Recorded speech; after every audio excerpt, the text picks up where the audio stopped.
Seja bem-vindo ao Direito 4.0. Eu sou Gustavo Miranda e neste podcast converso com as pessoas que estão transformando o direito por meio da inovação, criatividade e tecnologia. Sair de um escritório tradicional e renomado e ir para um departamento jurídico de uma startup já seria um desafio e tanto. Afinal, o papel do advogado nas startups é muito diferente do que estamos acostumados. Além de entender das questões jurídicas, é preciso ter muito conhecimento sobre as diversas áreas do negócio. Agora, imagine ter que criar esse departamento jurídico do zero, pois foi o que fez a Ananda Portes. Neste episódio, vamos conversar sobre como ela conseguiu realizar essa transição com sucesso.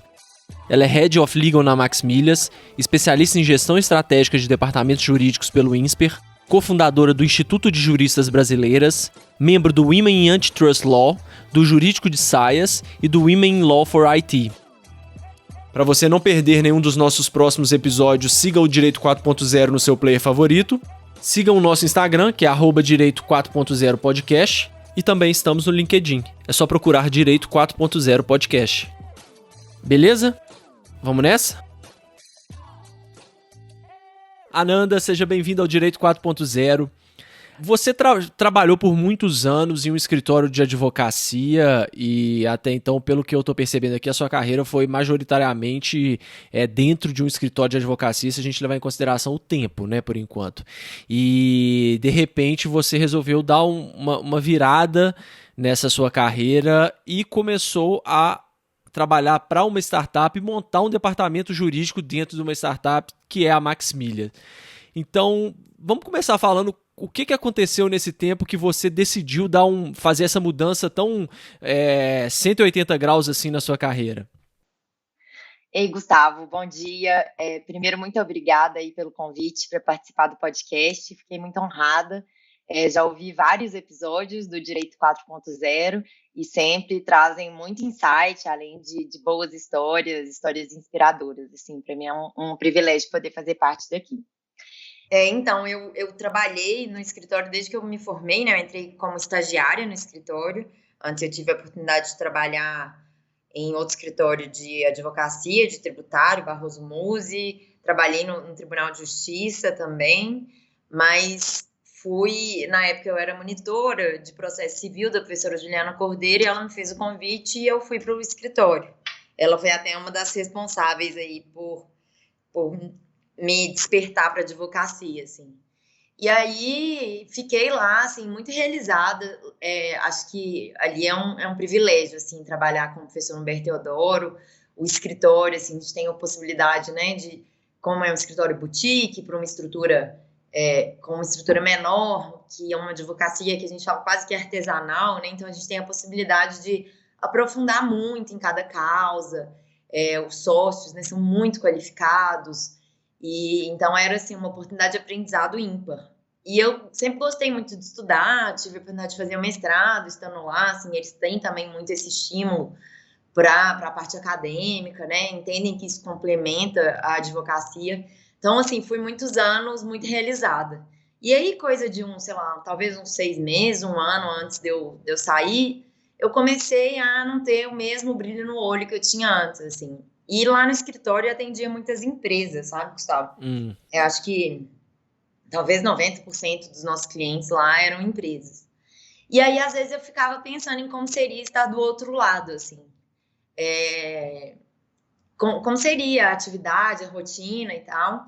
E aí aconteceu de uma das empresas que eu atendia, que era também uma grande startup e assim, com um negócio inovador, e que tinha aí um desafio, né, regulatório, legal, mais complexo, surgiu uma vaga e eu conversando, gostava muito do advogado que trabalhava nessa empresa, enfim, com quem eu trabalhava, né, que eu atendia, a gente trocava muita ideia, e eu falei, como é o cotidiano, como que é o dia a dia, você gosta? Esse advogado também tinha vindo de um escritório, eu acho que ele era do Pinheiro Neto, se eu não me engano. E aí a gente trocou, ele contou um pouco de como que era a mudança, a perspectiva, e aquilo me despertou, sabe? E aí eu fiquei animada com isso e falei, gente, sabe que acho que isso vai ter mais a ver comigo? E comecei a me despertar para isso, assim.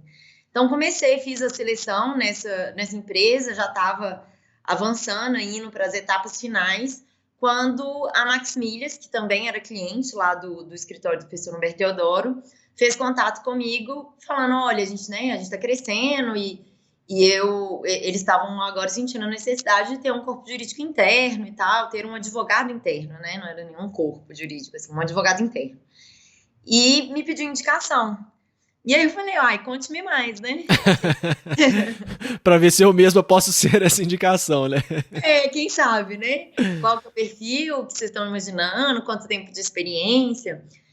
E aí, o Max, né, que é até o fundador, falou, olha, a gente estava imaginando alguém com um perfil, assim, de pleno, né, de júnior para sênior, de júnior para pleno e tal. A gente chegou a fazer algumas entrevistas, mas no fim, assim, a gente ainda não chegou numa pessoa, você teria alguém para indicar? Eu falei, olha, tenho eu para indicar. Ele falou, nossa, ficou super assustado, como assim, você vai sair do escritório e tal? Eu falei, não, eu tô já, né, pensando em fazer esse movimento, na verdade, e aí abri o jogo com ele, estou participando de um processo seletivo, que seria até para ir para São Paulo, mas tô com esse intuito, assim, de ir para a parte do corporativo, migrar para a empresa, e aí eu tinha muita vontade de ir para uma empresa que tivesse um desafio, assim, como era esse caso lá da empresa de São Paulo, um desafio jurídico que fosse interessante, assim, que me instigasse. Acho que assim, até as empresas tradicionais, talvez que não sofrem tantos impactos, né, de regulação ou de empresas incumbentes no mercado, né, que às vezes dificultam a atividade, elas também, acho que hoje eu vejo tamanho do desafio que é, às vezes, um jurídico tradicional. Mas na época, na minha visão de fora, eu falava, um jurídico tradicional fica tocando processo. Achava que tem até uma expressão que não é tão legal, mas fala, tocar boi, tocar processo.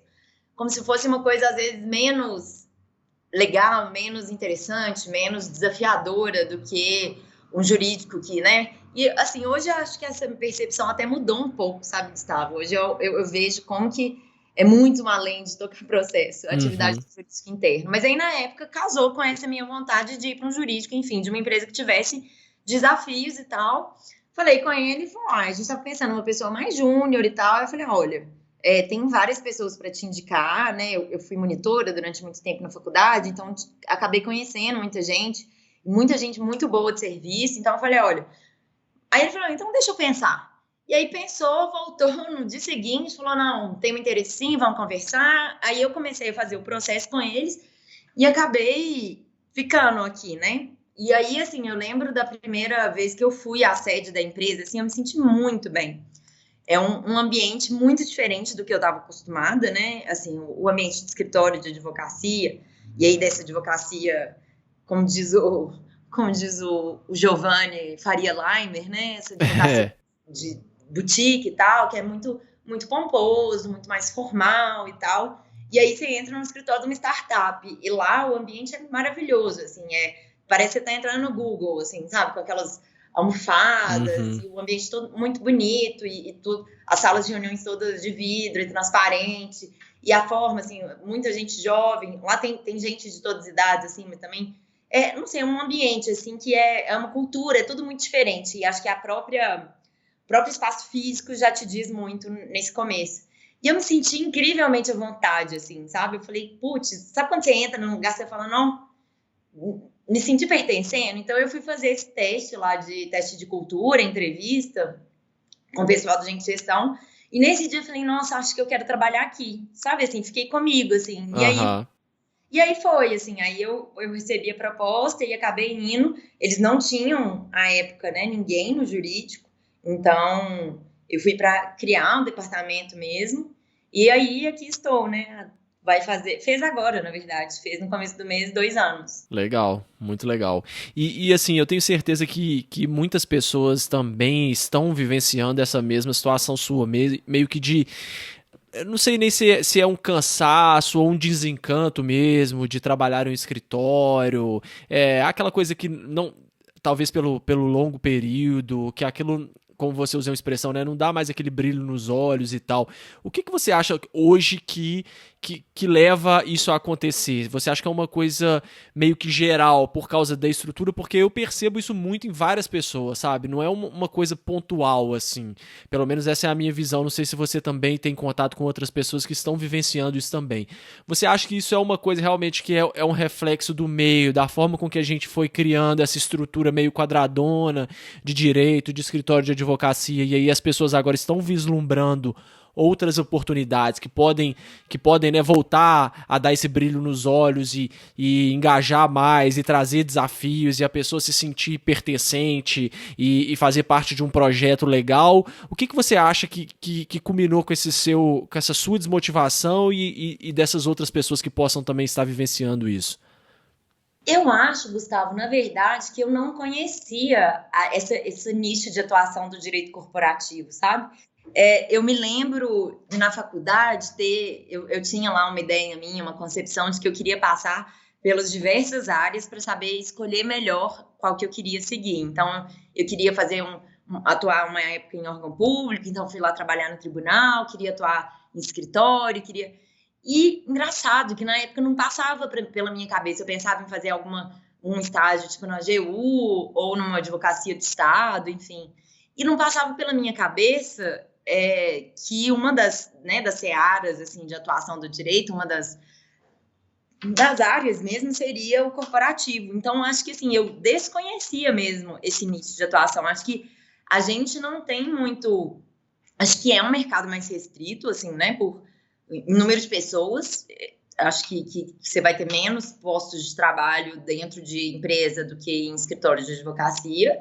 E aí, quando a gente vem para Belo Horizonte, ainda mais do que em São Paulo, por exemplo. Mas eu acho que é uma coisa que não nos é tão mostrada na faculdade, assim. Então, eu não lembro na faculdade de ter... Posso aqui estar falando besteira, mas assim, não me lembro de ter nenhum professor que era do jurídico, do departamento jurídico de alguma empresa, sabe? Faz total sentido. Né, a gente se mira muito nos mestres, assim, né, nos professores, e a gente...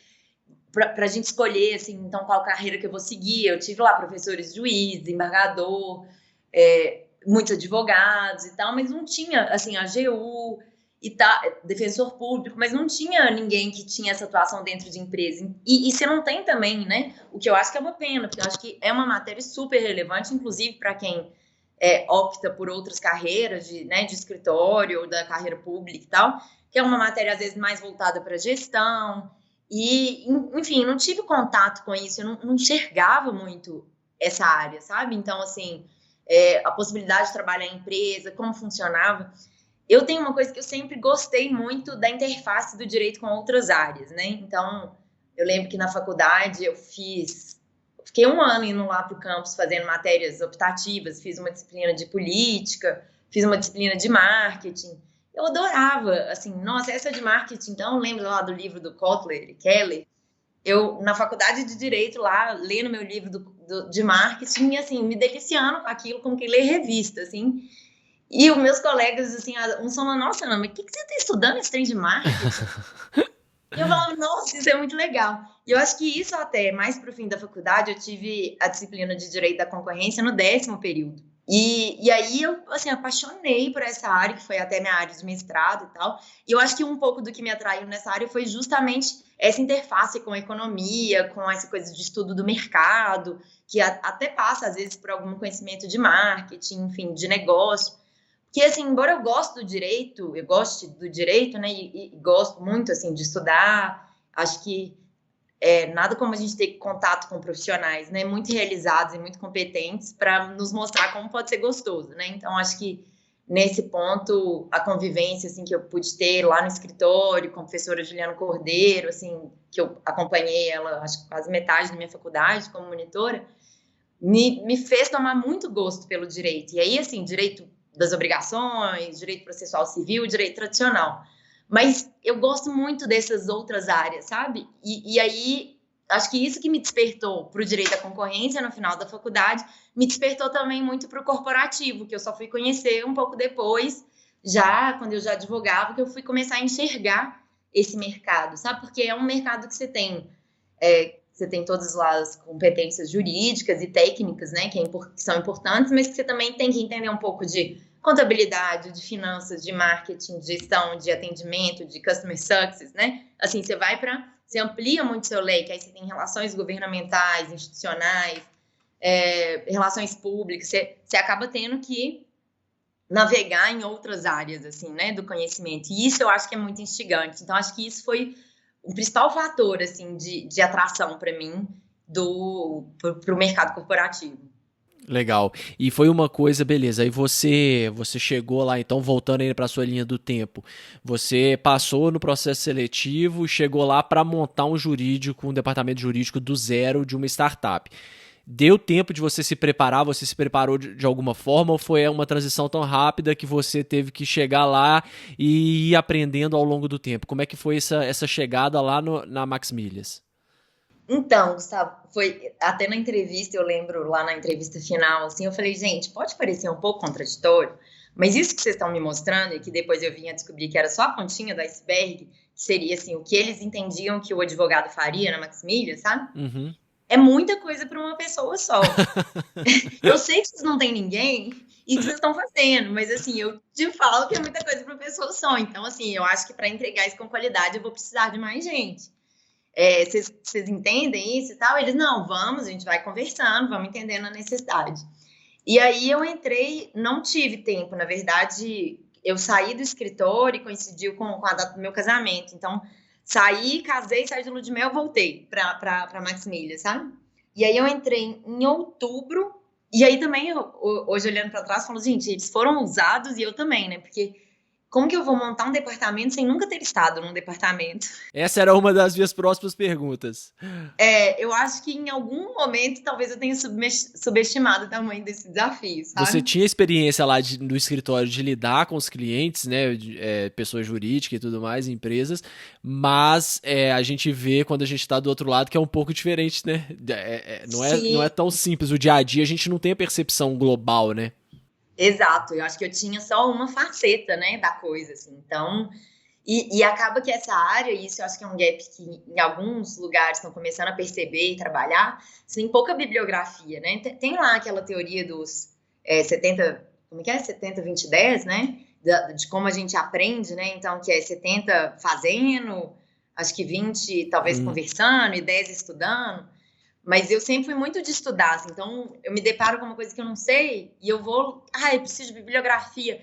E aí, quando eu fui atrás, e aí eu comecei pelo Google, e na verdade, eu me lembro agora, lembrei que uma das primeiras coisas que eu fiz foi conversar com a Paula. A Paula, ela era uma das responsáveis pelo jurídico da Ânima Educação, e ela era contemporânea minha de faculdade.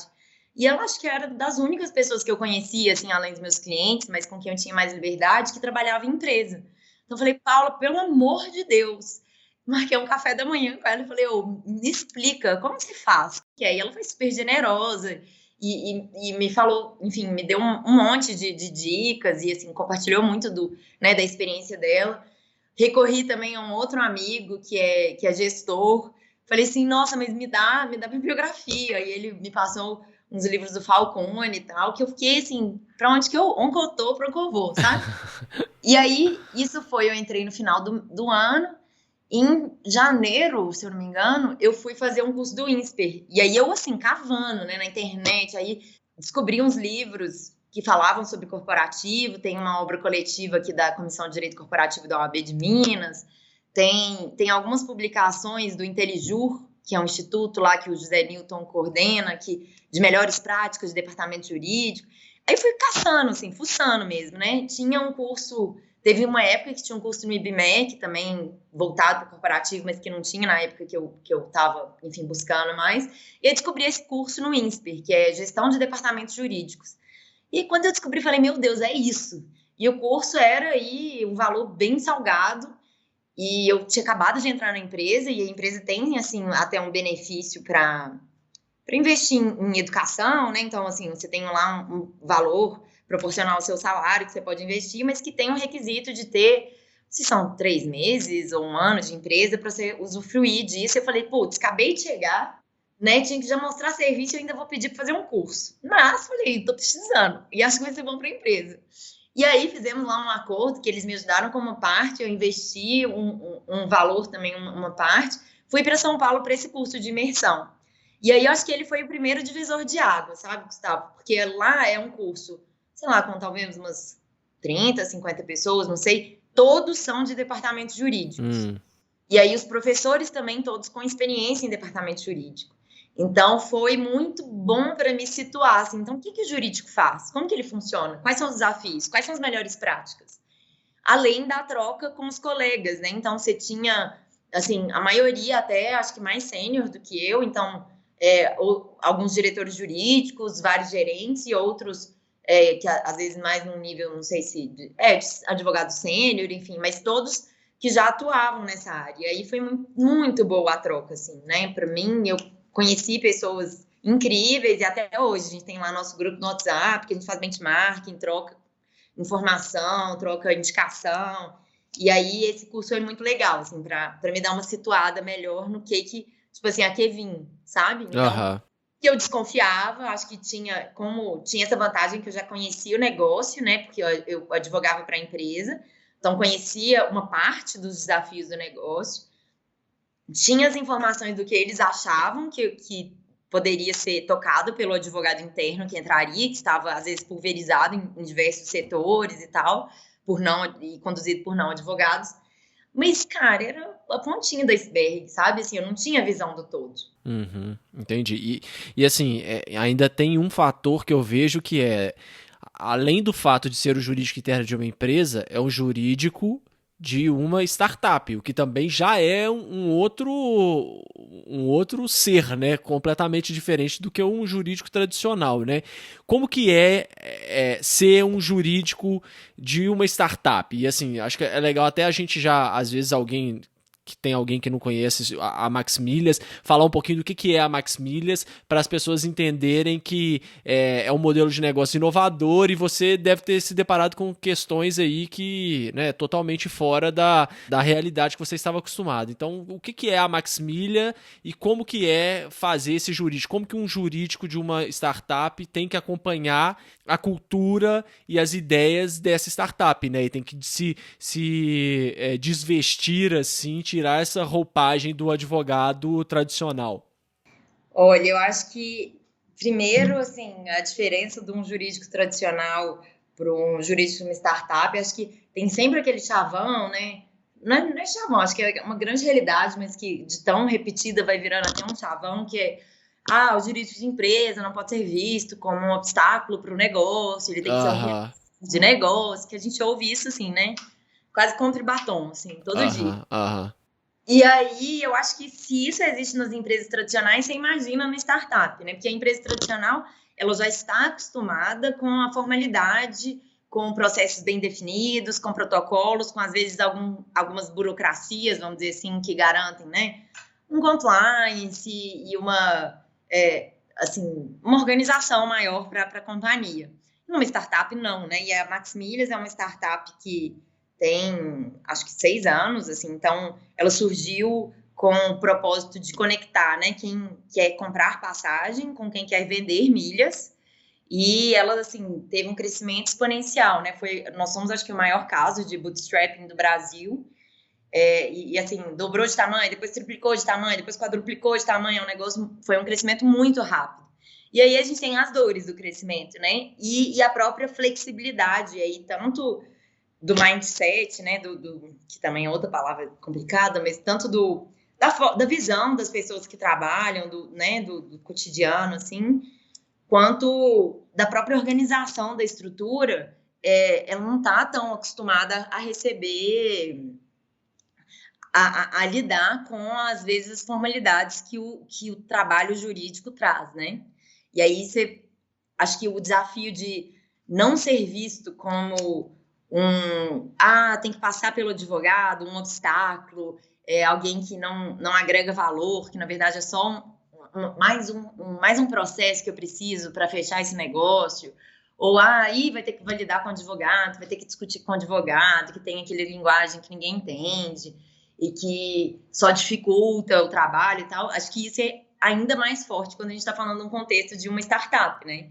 Então, você vem e fala, então, isso aqui não, isso aqui é assim, isso aqui precisa daquilo, isso aqui... E aí, claro, a gente tem também muito o trabalho, acho que no corporativo, e é outra coisa que eu acho que a gente não é tão treinado na faculdade, que eu acho que é a missão muito de avaliação de risco, né? Acho que o jurídico corporativo, claro que ele contribui, né? Pode contribuir para a tomada de decisão, mas ele, fundamentalmente, vai ser quem vai apontar os riscos e formas de mitigá-lo, enfim, né?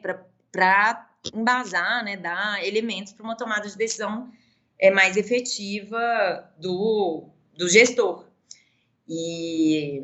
Enfim, acho que o desafio é ainda maior quando a gente fala de startup, por isso, porque a gente, que já é visto como o burocrata na empresa tradicional, na startup é mais ainda, sabe? Então, assim, desde o vocabulário que a gente usa, a forma como a gente se veste, a nossa forma, né? O nosso conjuntura mental, assim, nosso mindset, é tudo muito diferente. Então, acho que o trabalho de se adaptar, falar a linguagem do cliente interno, mostrar, né, para as pessoas como o seu trabalho agrega valor para o negócio, sensibilizar as pessoas para a importância daquilo que você está trazendo para a empresa. Acho que esse desafio é ainda maior numa startup. Assim. Então, acho que no começo, né, eu enfrentei um pouco mais de resistência, acho que, né, como qualquer pessoa enfrentaria num contexto jurídico dentro de uma startup, mas com o tempo, e aí acho que tem uma coisa que vem, que eu acho que soma para isso, que eu sempre tive um approach mais informal, assim. Então, eu me encontrei muito nesse ambiente, sabe, Gustavo?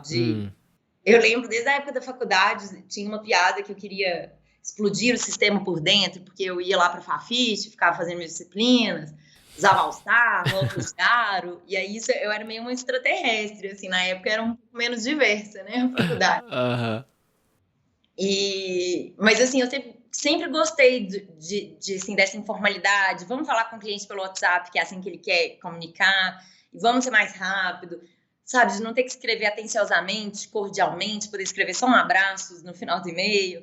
Enfim, acho que eu sempre gostei dessa dinâmica, assim, mais moderna, vamos dizer assim. E são detalhes que às vezes parecem uma coisa boba, igual você deu exemplo, ao invés de atenciosamente, vou mandar um abraço, mas é um conjunto de coisas, de detalhes pequenos que você vai se livrando deles, né, que fazem todo o sentido e que te fazem essa proximidade com o seu cliente interno aí, né, que tira um pouco dessa visão do jurídico, que é a barreira, que é quem quer travar as coisas, que é quem demora, quem é que nunca deixa inovar, para ser mais um setor da empresa que está ali junto, julgando o mesmo jogo, né?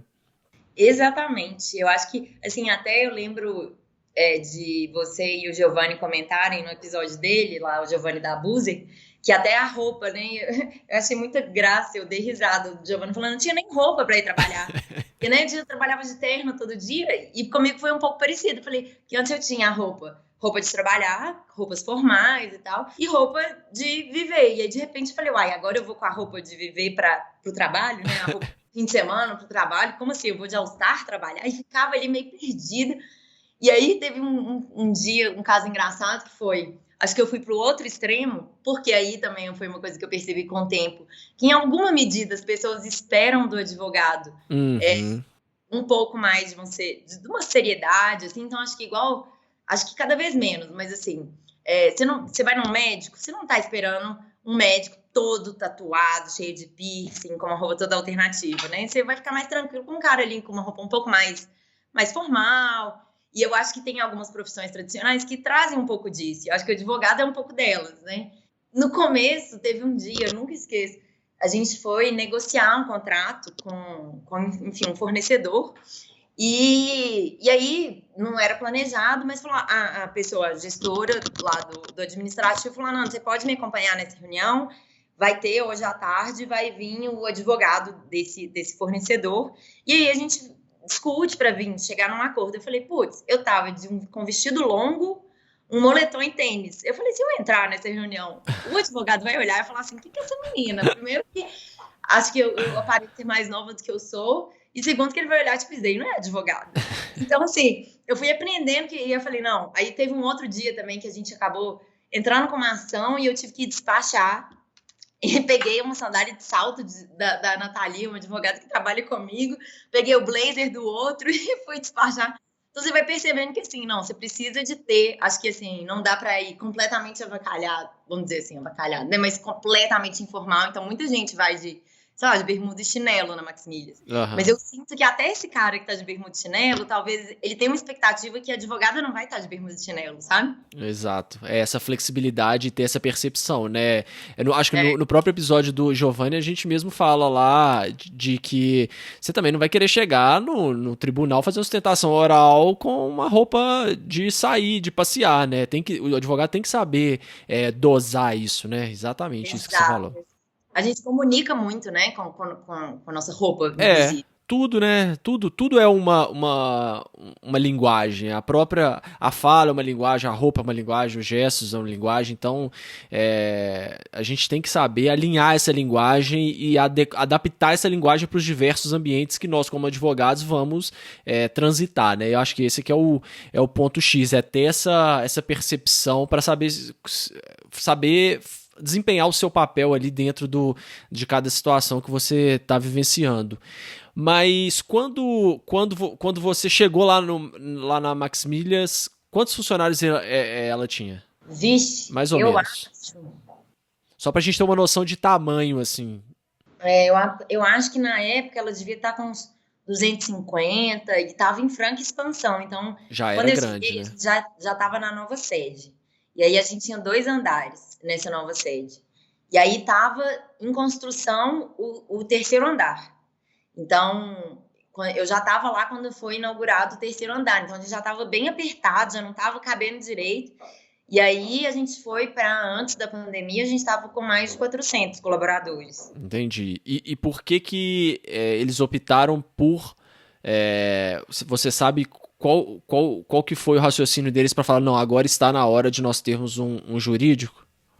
Cara, não sei. Não. Tá aí, uma ótima pergunta. Eu acho que, assim, eu desconfio que eles perceberam que cada vez os assuntos jurídicos estavam mais complexos e que com o crescimento da empresa estava ficando mais necessário ter alguém que dominava do assunto. Então, assim, eles tinham vários escritórios que prestavam serviço para a empresa, né? E aí, sei lá, na área consumerista, quem fazia a interface, né, a interlocução com o escritório, era o time de atendimento e operações.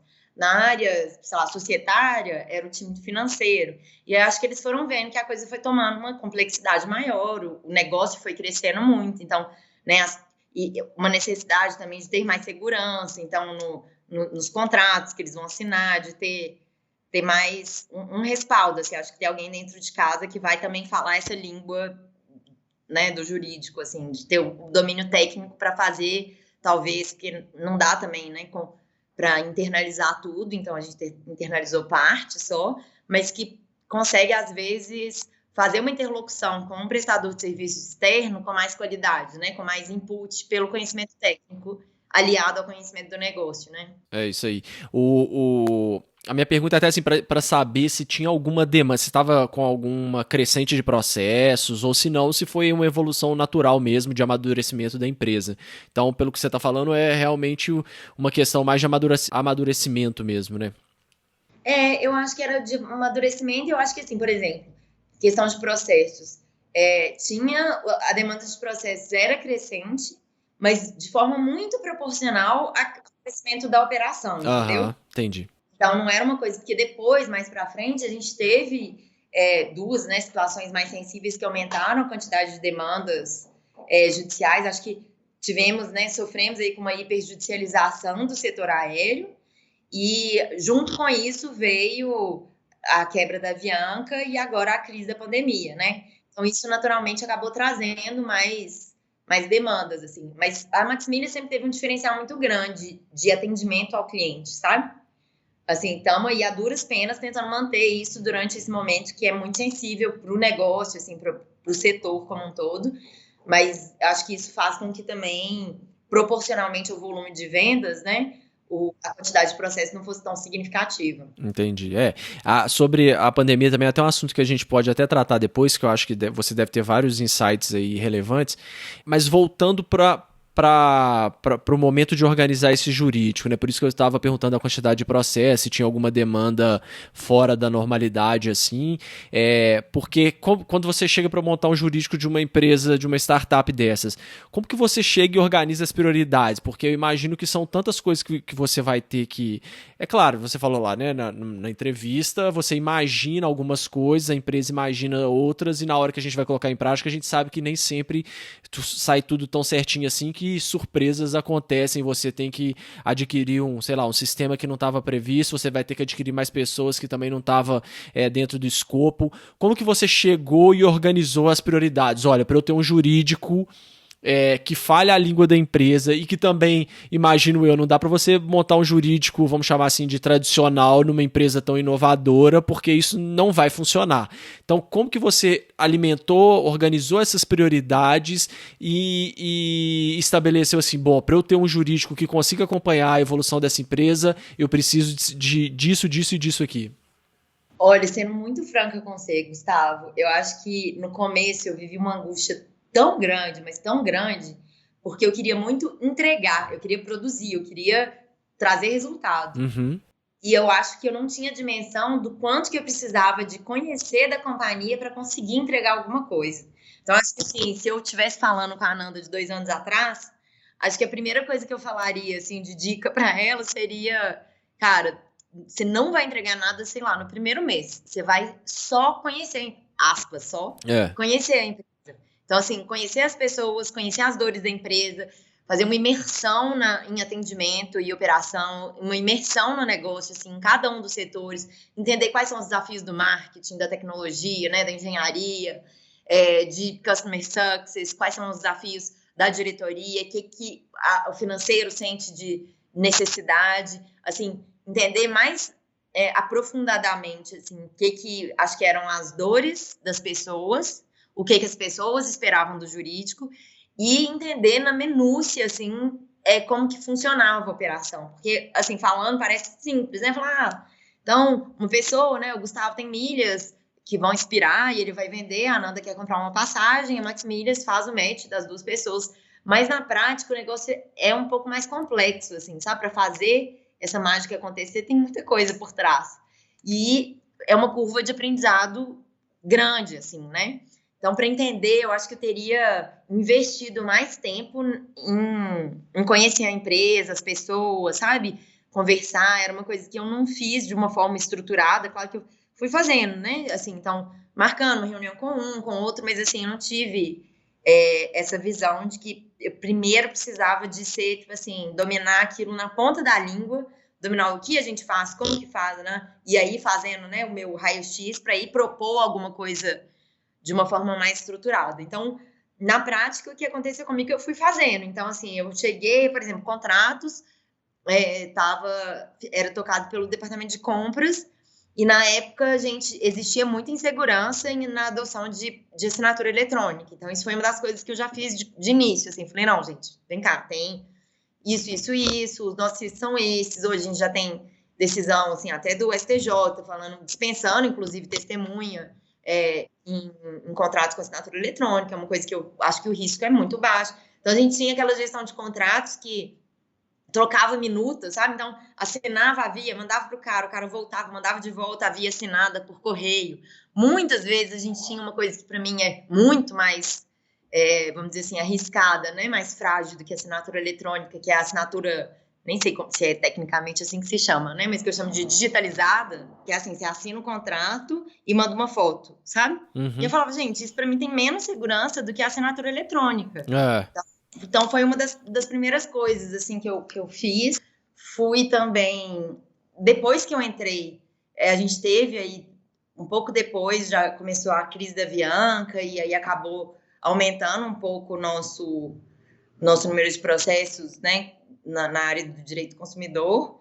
E aí, fui também, né, conversar, entender melhor o fluxo, tentar redesenhar o fluxo com o escritório, entender quando que a gente vai recorrer, quando que a gente não vai recorrer, porque, na verdade, era uma coisa que ficava 100% do escritório, assim, sabe? A decisão sobre recorrer ou não, o escritório basicamente passava o que tinha que pagar aqui e não tinha esse acompanhamento, assim, da estratégia. Então, a gente vai adotar essa estratégia, até porque não tinha advogado, né, na empresa para pensar isso. E acaba também com o crescimento muito acelerado da empresa, muitas vezes uma pessoa fazia mais de uma função. Então, fui aprofundar um pouco nessa parte do consumerista, e aí tem os desafios mais estratégicos, né, da questão da legalidade da venda das milhas. Hoje isso já está muito mais assentado, mas no passado existia ainda um pouco de discussão sobre isso.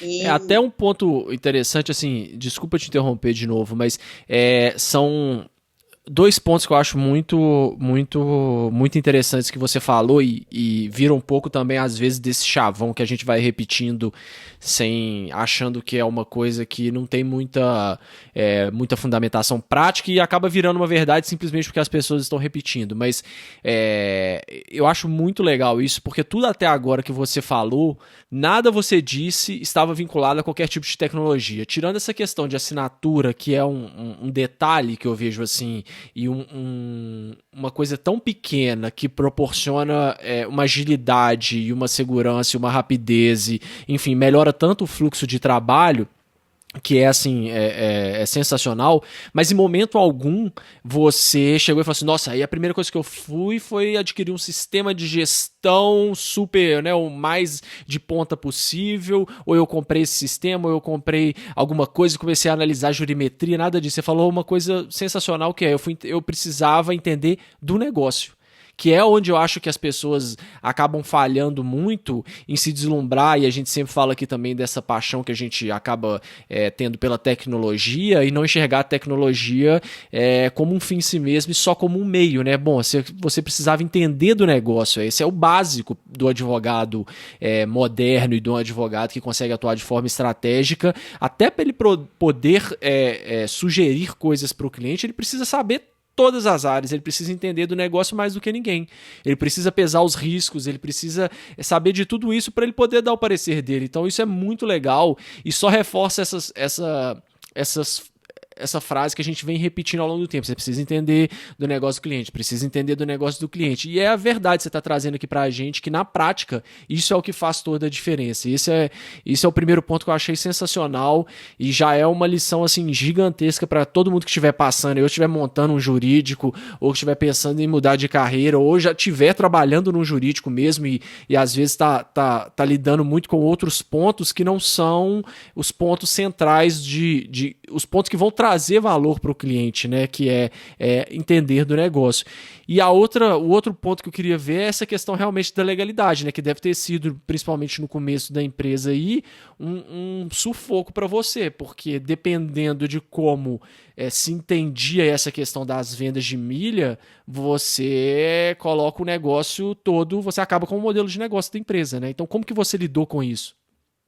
Então, acho que sobre esse segundo ponto da legalidade, eu atuava em ações que discutiam isso, assim, lá no escritório do professor Humberto Teodoro, então eu já estava bem por dentro, vamos dizer, da discussão. Hoje a discussão já está um pouco mais assentada, mas, assim, resumindo do que se trata, né? Os programas de fidelidade trazem no seu regulamento uma vedação à compra e venda de milhas. Então, o titular das milhas não poderia, e aí, de acordo com as regras do regulamento do programa, vender suas milhas. E aí existe uma discussão sobre a validade dessa cláusula, né? Se não se trata de uma cláusula abusiva e se essa cláusula é válida à luz do nosso ordenamento jurídico. E aí a gente já tem decisões, tanto do Tribunal de Justiça de São Paulo, quanto aqui do Tribunal de Justiça de Minas, no sentido de que, olha, não, você não pode impor uma cláusula de inalienabilidade em um negócio jurídico que é oneroso.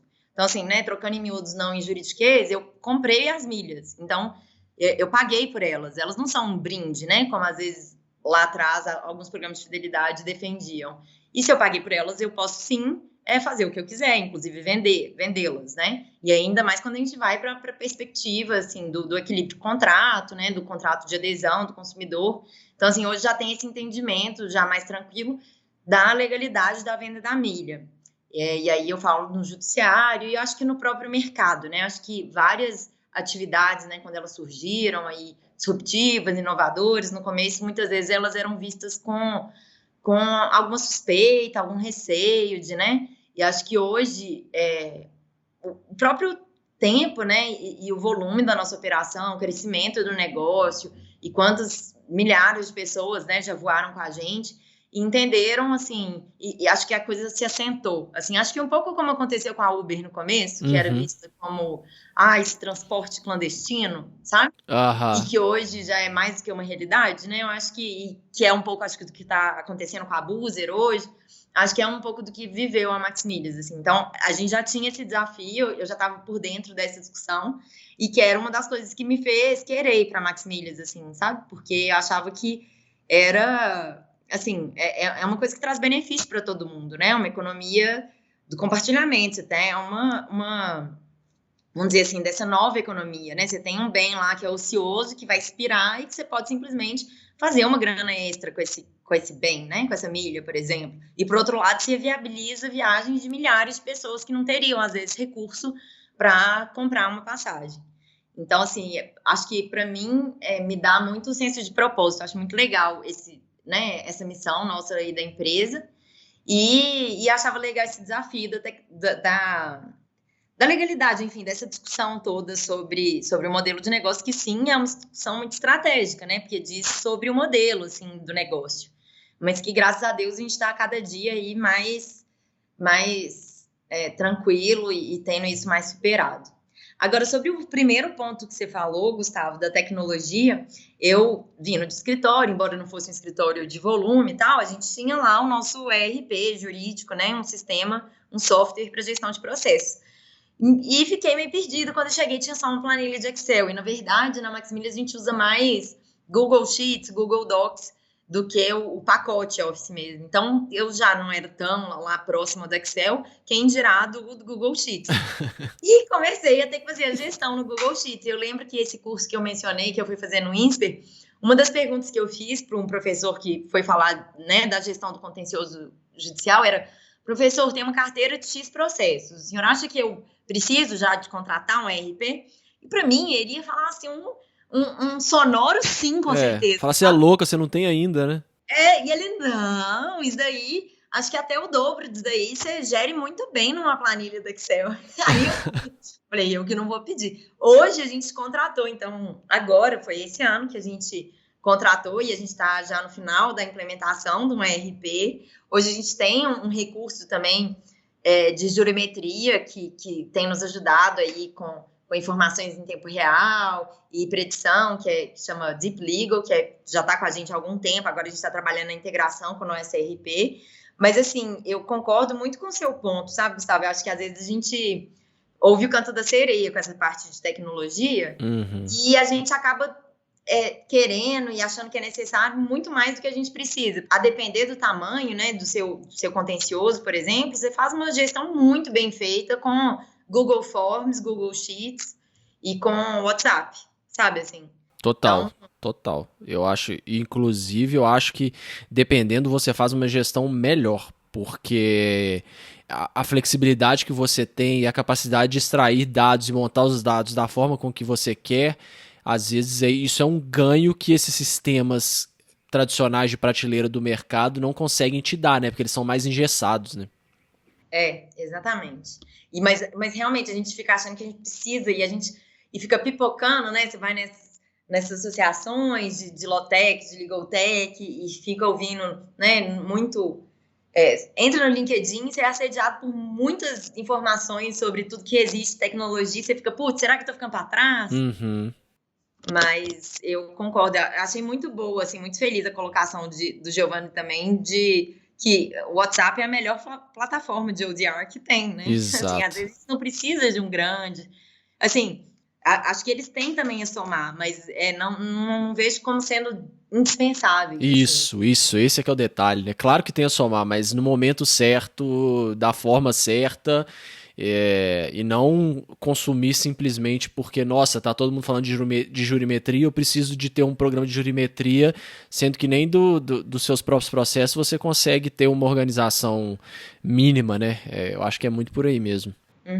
E o que que você, Ananda, pode me dizer hoje, assim, que fala, olha, hoje o jurídico tem uma coisa aqui que é muito inovadora, que você acha que ninguém está fazendo ou poucas pessoas estão fazendo, que você conseguiu implementar aí, e aí pode ser em qualquer parte de contrato, de contencioso, enfim, o que que você conseguiu já implementar que tenha tido um resultado muito interessante que você acha que seria legal compartilhar? Gustavo, eu acho que eu, eu iria por dois pontos, assim. Acho que com o tempo, assim, e aí construindo relacionamento com as pessoas de cada área e tal, eu consegui um pouco sensibilizar para o que o nosso trabalho agrega. Então, acho que uma coisa que eu me orgulho muito, e que me traz muita satisfação, assim, de ver que eu construí, é de muitas vezes as pessoas dos diversos times virem até a mim espontaneamente e falar, nossa, estou pensando num novo produto, assim, assim, assim, o que que você acha? Então, assim, acho que Legal. isso foi um grande passo, assim. E acho que o outro, e aí mais recente, aí pós-pandemia, a gente teve uma reestruturação na empresa, e no jurídico não foi diferente, e a gente criou um núcleo que aí cada um chama de um jeito, né, de eficiência jurídica, ou de legal operations, de controladoria jurídica, e que está sendo muito legal, assim. Então, até a responsável, que é a Adriana, ela não tem a formação em direito, a formação dela é em gestão e em contábeis também, e ela era responsável por uma outra área na empresa, ela tocava muita coisa de administrativo, manutenção predial, compras e tal, e aí ela foi para o jurídico para criar esse núcleo de legal operations, sabe? E aí, muito inspirada até pelo Ricardo, do Cogna Educação, Ricardo Mota, se eu não me engano, eu vi uma palestra dele num evento falando sobre legal operations, e aí desde então comecei a fuçar e ler, e aí descobri lá a Clock, e aí participo de alguns grupos que discutem isso, e acho que isso é uma coisa também que eu tenho me orgulhado, acho que a gente está começando assim, a entregar resultados melhores por ter feito essa alteração, assim, essa estruturação dentro do jurídico de um departamento cuja especialidade não é a técnica jurídica, então é gerir processos, aí processo não processo judicial, né, fluxos de trabalho. Então, gerir a esteira do processo, fazer a interface. E aí, recentemente, a gente fez uma migração da nossa carteira, de boa parte da nossa carteira para um novo escritório. E aí também é uma outra coisa que, diferente do que, assim, quando eu entrei, já tinha um escritório que atendia as demandas da Max Milhas, principalmente no contencioso de massa, há muitos anos, assim. E eu acho que eu talvez menosprezei um pouco a importância, assim, acho que a essencialidade de treinar o parceiro externo, o escritório, sobre a operação. Acho que, na verdade, das duas partes, né? Que acho que isso é uma construção recíproca. Acho que tanto o escritório, né, precisa de buscar a empresa para entender e escrafunchar, né? E ir a fundo, entender as minúcias e as particularidades do negócio para fazer uma boa defesa, como também a empresa tem que ter essa preocupação de treinar. E aí eu acho que nessa migração com esse nosso novo parceiro de contencioso de massa, a gente fez, assim, sei lá, 5 reuniões de onboarding deles, assim, explicando. A gente trouxe gente de fora do jurídico, então o pessoal de gente de gestão, que é responsável pelo treinamento de novos colaboradores, a gente trouxe para ficar 2 tardes só falando de como que a gente funciona, e depois a gente fez mais outros 3 encontros para alinhar, olha, o que são as principais causas, como que funciona, como que a gente vê linha de defesa, o que a gente vê que pode mudar, como que são os fluxos, e aí depois reuniões específicas, né, com o núcleo de Legal Operations para definição dos fluxos, SLAs, e acho que isso foi também uma coisa legal, assim, que a gente está construindo, sabe? Muito bacana. E você acha que esse é o ponto que os escritórios mais pecam com relação aos jurídicos? Ou tem algum outro ponto que você acha que é um gargalo grande aí entre jurídico e escritórios? Nossa, aí você fez uma pergunta difícil, viu? Porque eu estava até pouco tempo, vamos dizer assim, né? Até 2 anos atrás do outro lado, né? E eu sentia muitas dores, às vezes, assim, de alguns clientes que eu atendia, que às vezes eu não tinha até nem a visão do lado de lá, né? E falando agora, né, do lado onde me encontro, eu acho que 2 coisas, talvez, que eu sinto falta, assim, dos escritórios.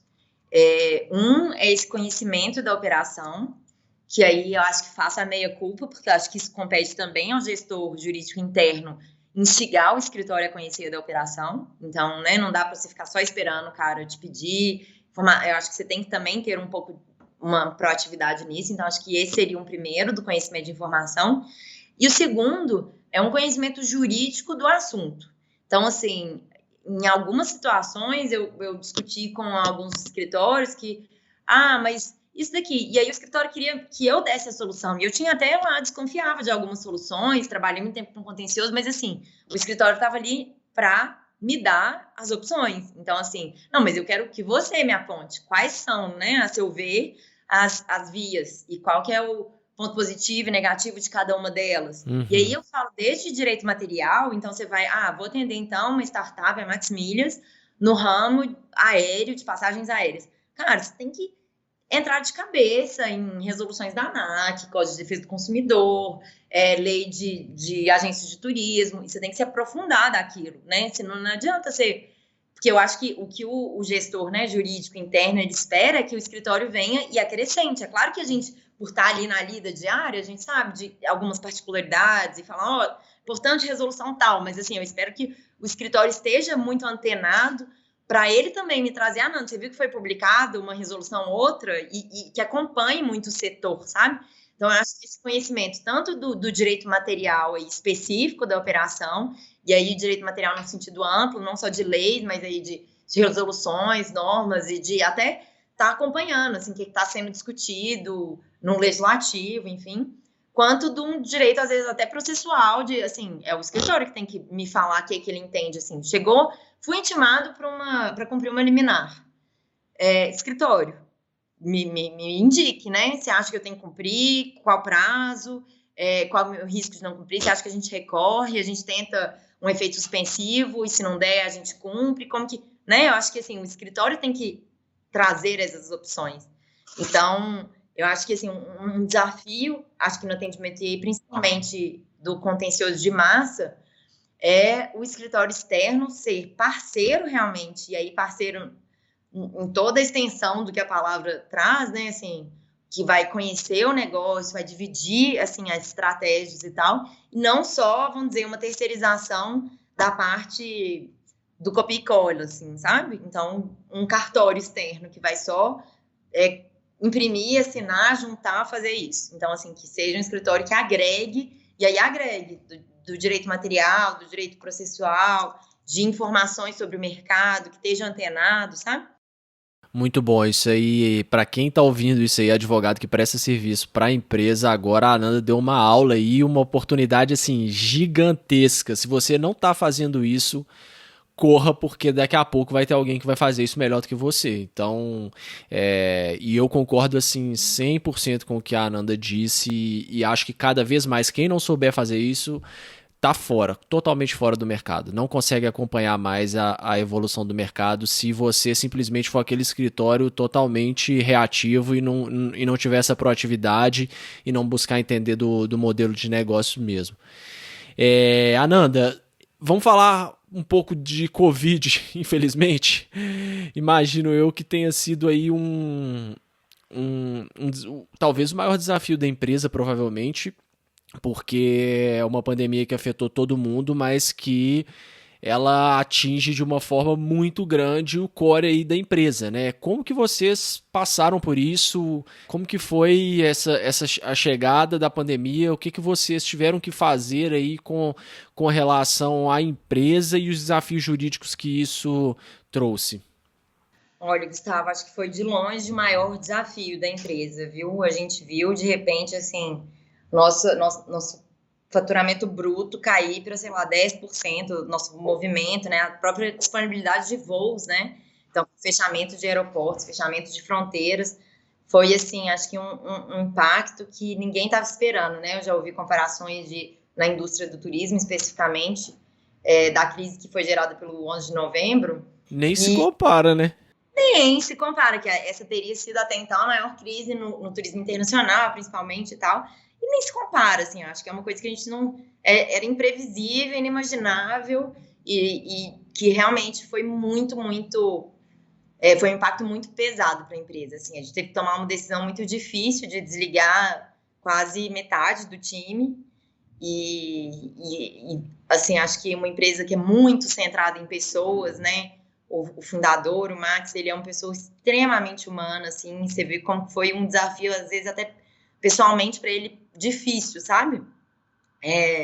Fazer esse desligamento em massa e para todos, assim, acho que estavam envolvidos nessa tomada de decisão, assim, uma decisão muito difícil, mas que acho que, graças a Deus, foi tomada para salvar o que tinha e agora a gente está vendo com muito otimismo, sabe? Acho que a gente está retomando um ritmo melhor do que a gente estimava lá no começo e eu acho que também a crise da Avianca foi uma boa escola, sabe, para a gente. Então, até para a gente conseguir atuar de forma preventiva. Acho que teve também uma sensibilização maior aí do governo, né, do Congresso, então, que editou aí medidas provisórias, depois convertidas em lei, para endereçar um pouco dos desafios do mercado de turismo, né? Então, com toda aquela discussão sobre a devolução do dinheiro das passagens, as campanhas, né, para remarque, não cancele. Então, acho que isso também foi um suporte essencial. Você falando isso aí me veio aqui na cabeça agora, eu não sei, você me corrige se eu tiver errado. Foi aí na Max Milhas que depois da demissão vocês rodaram uma lista dos funcionários demitidos para tentar realocar essas pessoas de alguma forma. Isso aí aconteceu, foi aí mesmo? Eu vi algo parecido, fiquei na dúvida se foi com Max Milhas. Foi Foi, aqui né? mesmo. Achei isso muito legal, que realmente demonstra essa preocupação com o lado humano, assim, e eu acho que foi no LinkedIn que rodou essa lista aí, gente, ó, são pessoas que foram demitidas não por incompetência, nada disso, mas por uma questão realmente da empresa ter que fazer isso para não ter que fechar, e são pessoas capacitadas, e vamos tentar realocar essas pessoas, né?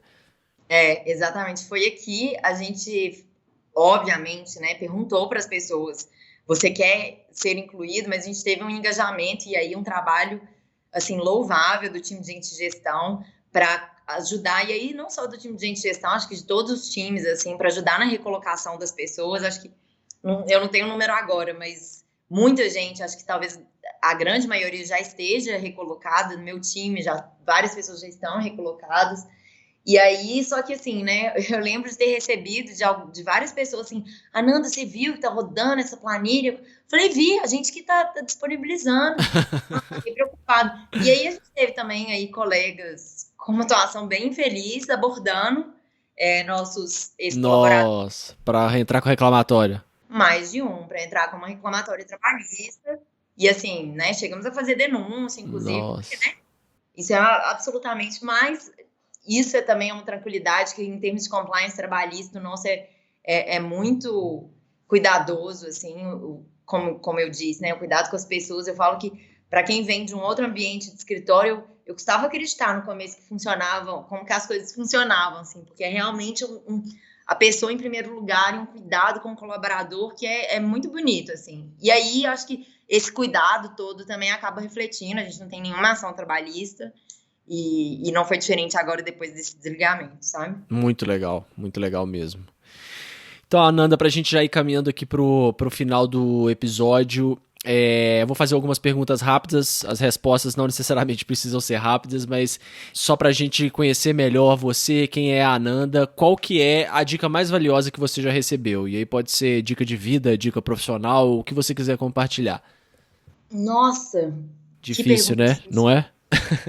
Eu gostei, eu me lembrei aqui de uma dica recente que eu recebi também ouvindo um podcast, que é o podcast lá, o Retalks, do Renato, que é um episódio que a Bárbara Rosenberg, que é uma advogada muito renomada na área de direito concorrencial, ela conta da trajetória dela e ela fala que ela nunca encarou a falta de conhecimento como um obstáculo, como um limitador, mas como um impulsionador. E isso mexeu muito comigo, assim, fiquei muito inspirada por essa frase, assim, porque eu acho que principalmente no nosso meio, às vezes as pessoas até fazem, né, passam por saber tudo e tanto, assim, e a gente lidando, como foi meu caso, assim, quando eu decidi, né, ir para o corporativo, com um mundo desconhecido, e eu acho que é muito legal a gente ter esse approach, sabe? Então, lidar com o desconhecido, com o desconhecimento como um fator propulsor, assim, uma mola propulsora e não como um limitador. Legal. E o que significa sucesso para você? Nossa! Por isso que eu deixo essas pro final. Poxa, mas eu podia ter pensado um pouquinho melhor. Eu acho que sucesso tem a ver com uma sensação de realização pessoal, assim, de propósito, com a sensação de que a gente está conseguindo, para mim, né, de que eu estou conseguindo contribuir com o desenvolvimento de outras pessoas e também com um equilíbrio com a vida pessoal e a vida profissional. Assim, de bate pronto, sem pensar mais do que 5 minutos, do que alguns segundos, eu acho que eu definiria assim, mas eu vou pensar mais sobre isso para uma próxima vez que eu me perguntar. Mas definiu bem, para mim ficou muito legal essa definição e eu concordo muito com ela.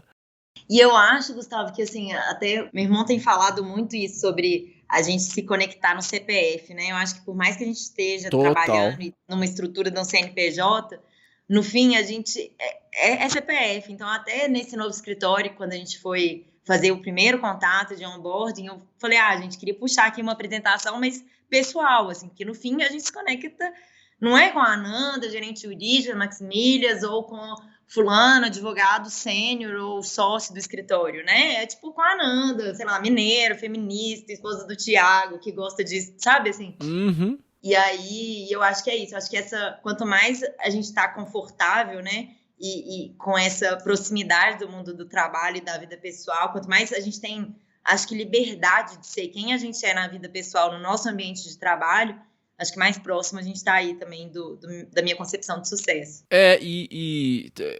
Concordo também totalmente, porque as pessoas gostam de saber de histórias das vidas, de quem é a Ananda, até por isso que eu faço essas perguntas no final aqui, pra gente entender mais do lado pessoal da Ananda, né? Claro, você já contou toda a sua história, mas quem é a Ananda realmente, né? E compartilhar um pouco, tem muita gente fazendo isso, eu tenho uma rede social, mas eu misturo um pouco de trabalho com um pouco do que eu gosto e tal, sabendo discernir, é claro, um pouco da intimidade e tudo mais, mas assim, essas coisas misturam, né? Se misturam, você saber que seu advogado gosta de yoga, ou enfim, gosta de cachorro, né? Isso gera uma conexão e agrega valor na relação, né? Com certeza. Né? Total. Para quem ficou interessado nessas coisas todas que a gente discutiu aqui, tem mais algum material que você gostaria de compartilhar, além dos livros? Tem mais alguma palestra, algum curso, alguma coisa que você gostaria de acrescentar? E já deixando aqui que já está tudo na descrição do episódio para quem quiser conferir. Eu acrescentaria um TED da Brené Brown, que chama Vulnerabilidade. Já foi indicado aqui, não lembro mais por quem, mas já foi indicado aqui. Ele para mim é um dos que eu gosto de rever de tempos em tempos, assim, ele me diz muito respeito. Acho que isso, e faria também uma referência rápida e uma indicação, faz parte de alguns grupos, assim, de mulheres que buscam, enfim, se apoiar e se incentivar e apoiar o desenvolvimento recíproco, assim, em diversas searas. Acho que para quem tem interesse, então agora eu tenho ficado mais envolvida com a parte de tecnologia, e aí tem o Will for IT, na parte de direito da concorrência tem o WIA, que é o Women in Antitrust Law, tem o Instituto de Juristas Brasileiras, que eu sou até uma cofundadora, tem o Jurídico de Saias, que é, assim, tem sido um salvador da pátria desde que eu decidi migrar de lado, que são também mulheres muito generosas, que todas com atuação dentro do departamento jurídico. Então, recomendo aí as pessoas interessadas nesses assuntos procurarem esses fóruns também, que eles têm muito a acrescentar, e não só para mulheres, para homens também. Muito bom.